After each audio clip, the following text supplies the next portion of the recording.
बिस्मिल्लाहिर्रहमानिर्रहीम। अस्सलाम वालेकुम नाज़रीन। देसी खाना पीके की किचन में आज मैं आपके साथ शेयर कर रही हूँ चिकन तवा पीस की रेसिपी। बहुत मज़े के बनते हैं।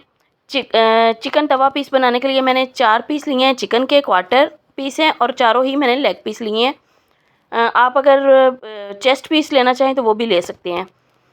और 1 कप मैंने दही लिया है, 2 चम्मच नींबू का रस है, 2 चम्मच अदरक लहसुन का पेस्ट है, 1 चम्मच सुरख मिर्च, 1 चम्मच नमक मिर्च आप अपने जायके के हिसाब से कम ज़्यादा कर सकते हैं। काली मिर्च 1 छोटा चम्मच है, हल्दी 1 छोटा चम्मच, ज़ीरा पाउडर 1 छोटा चम्मच, गरम मसाला 1 छोटा चम्मच और पिसा सूखा धनिया 1 चम्मच। ये मैंने पीसेस जो थे इनको इस तरह डीप कट लगा लिए हैं। अब मैं मसाले को इस तरह मिक्स कर रही हूँ। सारे मसाले मैं इसमें दही में ऐड करके इसको अच्छी तरह मिक्स करके लगाऊंगी। आपने देखा होगा कि मैं मसाले इसी तरह दही में या लेमन जैसे भी मिक्स करके लगाती हूँ, इस तरह ज़्यादा इजी लग जाते हैं। और इसको कम से कम 4 घंटे मैरिनेट रखें या ओवरनाइट। अब इसको मसाला बनाने के लिए मैंने लिए हैं 3 से 4 प्याज चॉप कर लिए हैं, 2 से 3 टमाटर हैं वो भी चॉप कर लिए हैं, सब्ज़ मिर्चें 4 से 5, सब्ज़ धनिया कटा हुआ, नींबू का रस 1 चम्मच, नमक 1 चम्मच, सूखी मेथी इसमें मैं डालूँगी 2 चम्मच, गरम मसाला 1 चम्मच। सबसे पहले पैन में मैंने थोड़ा सा 2 चम्मच सिर्फ ऑयल डाला है और ये पीसीस जो थे वो मसाले समेत इसमें रख दिए हैं। ये देखें, जो बाकी मसाला बचा हुआ है वो भी मैं इसके ऊपर ही डाल रही हूँ। तो ये अपने ही जो इसका दही का पानी और मसाला है वो उसी में ये पक जाएंगे। इनको हमने मुकम्मल नहीं पकाना, हाफ़ डन करना है। तकरीबन 10 से 12 मिनट इनको पकाएंगे दोनों तरफ से। मसाला भी देखें ड्राई हो रहा है और इसका कलर भी चेंज हो गया है। बस इसको थोड़ा सा और पका लेंगे। मसाला जब ड्राई होगा तो इसको एक दफ़ा हम निकाल लेंगे।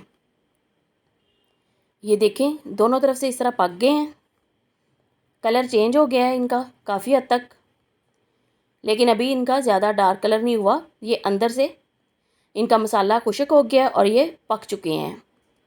अब मैं इसको निकाल लूँगी और फिर हम इनका मसाला बनाएंगे।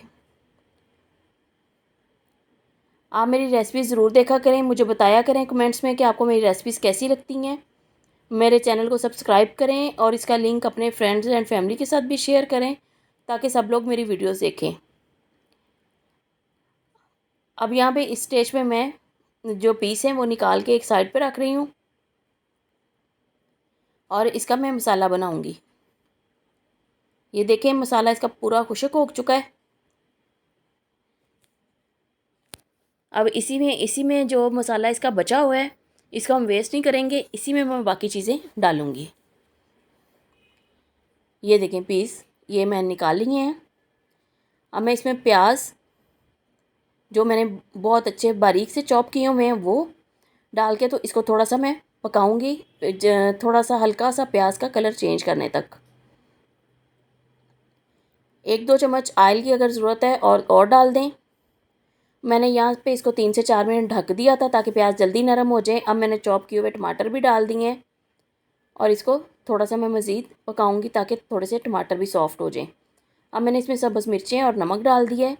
रेड मिर्च वगैरह हमने पीसीस में डाली हुई है तो इस वजह से इसमें डालने की ज़रूरत नहीं है। यहाँ पे मैंने ज़्यादा सब्ज़ मिर्चें डाली हैं और नमक डाल दिया है।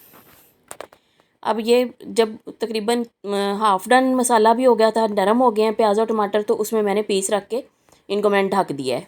ये मैंने इनको नॉर्मल आग पे 10 मिनट के लिए ढक दिया था तो ये मसाला काफ़ी हद तक जो है तैयार हो गया है। अब बस इसको थोड़ा सा और पकाएंगे और सब्ज़ धनिया और लीमू से गार्निशिंग करेंगे। ये गरम मसाला मैंने डाल दिया है और सूखी मेथी यहाँ पे डाल के इसको फिर ढकना है 5 मिनट के लिए। कम से कम 5 से 10 मिनट के लिए इसको दम पे रखें तो इसकी खुशबू बहुत अच्छी जो है सूखी मेथी की वो इसमें आ जाएगी। ये देखें अब ये तकरीबन तैयार हैं। इसमें मैंने ये सब्ज़ धनिया भी डाल दिया है और गरम मसाला डाला है, सब्ज़ कटी हुई कुछ मिर्चें और लीमू उनसे गार्निश किया है। सर्व करें नान के साथ, रोटी के साथ, बहुत मज़ेदार बने हैं। आप ज़रूर ट्राई कीजिएगा। इसके साथ ही मुझे इजाज़त दें। अल्लाह हाफिज़।